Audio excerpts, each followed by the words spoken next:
Hello students, myself Sati Agrawal, your science teacher. Today we are going to study a new topic, that is fiber to fabric. In this chapter we will discuss in detail how the different fabrics are made and about the fibers.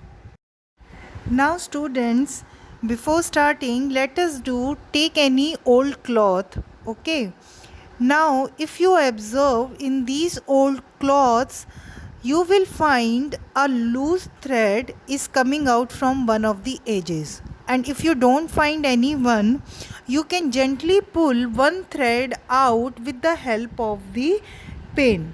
What you have observed that these threads which you have pulled out is made up of the fine threads, and these threads are known as the yarns.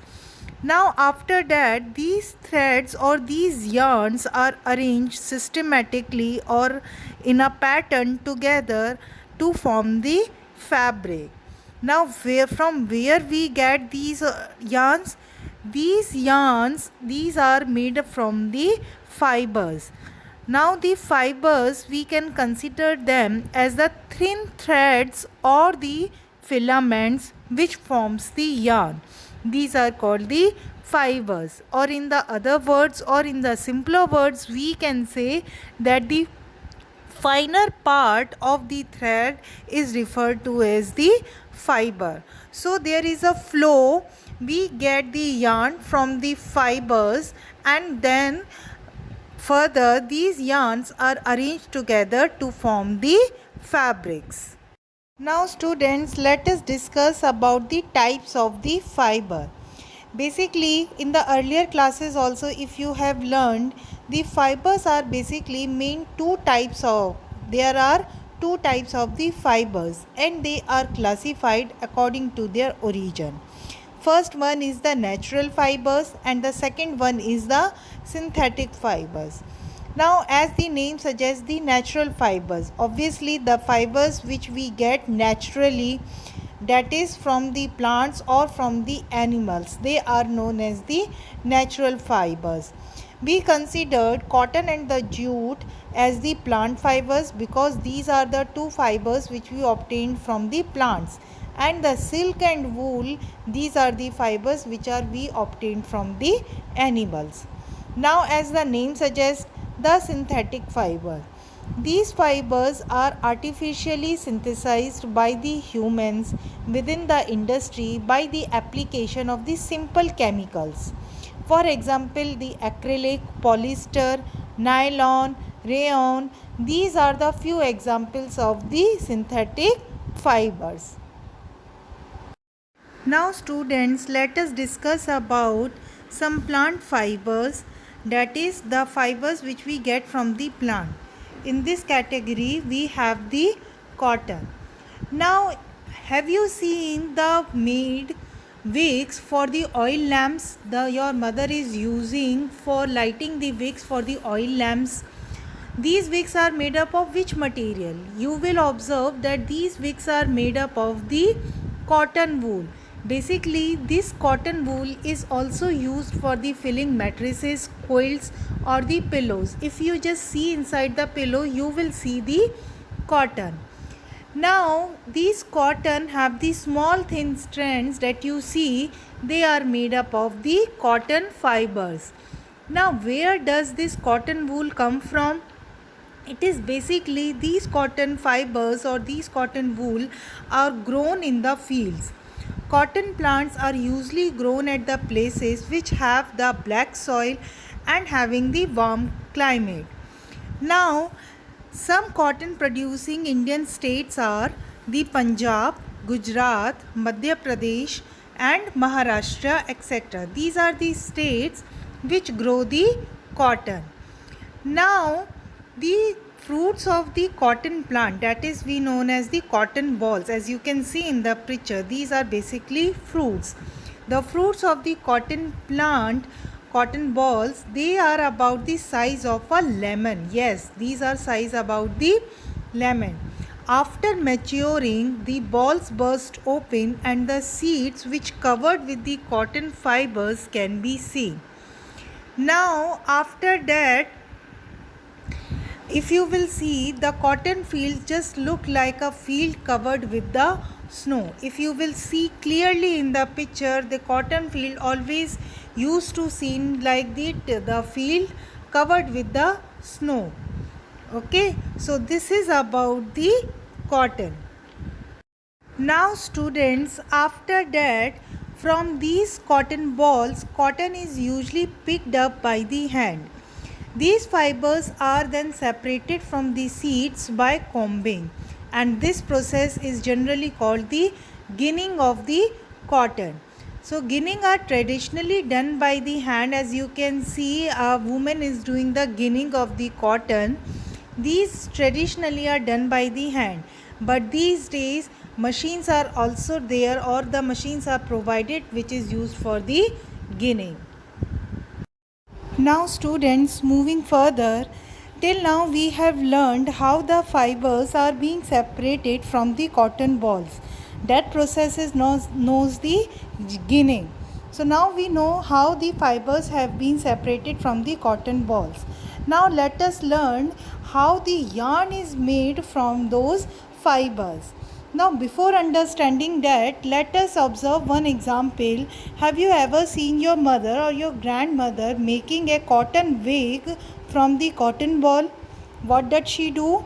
If you will observe, she pins some cotton between the thumb and the forefinger of the other hand. Now when she starts pulling out the cotton while continuously twisting the fibers, you will see that the fibers are turned into the thin thread, or it is being made into the yarn. So now this process of making yarn from the fibers is called the spinning.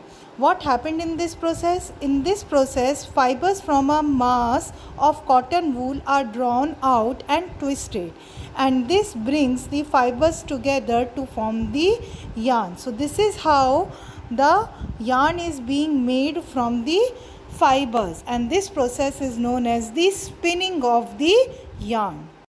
Now students, a spinning device, that is, we know that the spinning of the cotton yarn. Okay, so now there is a simple device which is used for spinning, that is, it is a hand spindle or called the takli. As you can see in the picture, that is known as the takli. Another hand operated device which is used for spinning the cotton yarn is the charkha. You have seen the charkha, which has been popularized by the Mahatma Gandhi as a part of the independence movement. He encouraged the people to wear the clothes made of the homespun yarn, which is termed as the khadi. So this is the charkha which has been used by the Mahatma Gandhi. Okay, so now the spinning of a yarn on a large scale is done with the help of the spinning machines these days. After the spinning, yarns are used for making the fabrics. Now students, moving further, there are two major ways in which the yarn is converted into the fabric. These are the weaving and the knitting. So now in the weaving, basically what has been done here, two distinct yarns are arranged together on the weaving machine. As you can see, a weaving machine, there are the two distinct yarns which are arranged together on the weaving machine, which is known as the looms, to make the fabric. In this process of entwining two sets of the yarn simultaneously to make fabric is called the weaving. This process is basically done using a loom, which can either be operated by hand or by a machine. What happens here? It interlaces the two sets of the yarn at right angles to each other. Now the second method is the knitting. In the earlier times, you have seen your mothers or your grandmother, she must be knitting the sweaters. So that process is only known as the knitting. So what happened in the knitting, only single strand of the yarn is used to make a piece of the fabric. Like as the sweaters, it can be done with the hand also, or it can be done with the help of the machines also. Other examples like these socks, sweaters, muffler and a lot of the other winter clothes are made by using this method. Okay, so knitting can be done by the hand as well as by the machines also. Now students, here you will see is a flow diagram how the fabric is being made from the cotton. That is, it is the simple process, it is the type of the flow chart. That means first we take out the cotton rolls, that is we get it from the field. After the process of the ginning we get the fiber. And after processing, that is the spinning process, the fiber has been changed into the yarn. Now that yarn is changed into the fabric, either the process of the knitting or by the process of the weaving. So this is a short of the flow chart how the fabric or the cotton fabric is being made from the cotton balls. Now students, still now we have discussed about the plant fiber, that is the cotton. Now let us discuss the another type of the plant fiber, that is the jute. Jute fiber is basically obtained from the stem of the jute plant. It is cultivated during the rainy season. In India, jute is mainly grown in the West Bengal, Bihar and the Assam. The jute plant is normally harvested when it is at the flowering stage.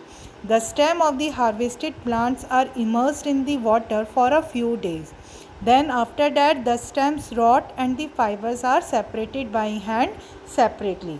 So this was about the jute, that is the another type of the plant fiber. Now students, let us learn about the history of our clothing material. In many pictures you have seen that the people in the ancient times, they are used to wear the bark and the big leaves of the trees or the animal skin and furs to cover themselves. After that, slowly they learned to weave the twigs and the grass into mats and the baskets. Vines, animal fleece or the hair were twisted together into the long strands, and these strands are woven into the fabrics. The earlier Indians wore the fabrics made out of the cotton that grew in the region near the river Ganga. Flax is also a plant that gives the natural fibers. Cotton as well as the flax were cultivated near the river Nile, and these are used to make the fabrics which are used by the Egyptian people. In those days, stitching was not known. People simply draped the fabrics around the different parts of their body. Many different ways of draping the fabrics were used. With the invention of the sewing needle, people started stitching the fabrics to make the clothes. Stitched clothes have gone through many variations since this invention. It is amazing that even today many of us drape the fabrics, like drape the fabrics in the form of the sari, in the form of the dhoti, in the form of the lungi or the turban. So just as there is a large variety in the food eaten all over our country, a large variety exists also in the fabrics and the clothing items also.